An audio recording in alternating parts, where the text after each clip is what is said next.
కేవలం తన మోచేతి నీళ్లు తాగే అధికారాన్ని మాత్రమే తాను పెట్టుకొని వాళ్ళను కరప్షన్లో భాగస్వాములను చేసుకుని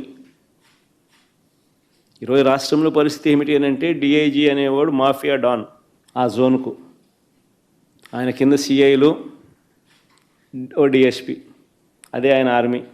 ఆ నియోజకవర్గంలో జరిగే ఇసుక కానీ, నియోజకవర్గంలో జరిగే మద్యం కానీ, ఆ మద్యం బెల్ట్ షాపులు నిర్వహించాలన్నా దాని పర్మిషన్ కానీ, ఆ నియోజకవర్గ స్థాయిలో ఏ పరిశ్రమ నడవాలన్నా కూడా ఎమ్మెల్యేకి ఇచ్చే కప్పం దాకా, ఆ నియోజకవర్గంలో పేకాట క్లబ్బులు నడిపే విషయంలో కానీ, ఏ విషయంలోనైనా కానీ డిఐజీలు ఆధ్వర్యంలో సిఐలు డబ్బులు కలెక్ట్ చేస్తారు. వీళ్ళు ఎమ్మెల్యేలకు ఇస్తూ ఉన్నారు రివర్స్. సగం వీళ్ళకి ఇస్తూ ఉన్నారు, సగం పైకి పెద్దబాబుకు చిన్నబాబుకు తీసుకొని పోతూ ఉన్నారు.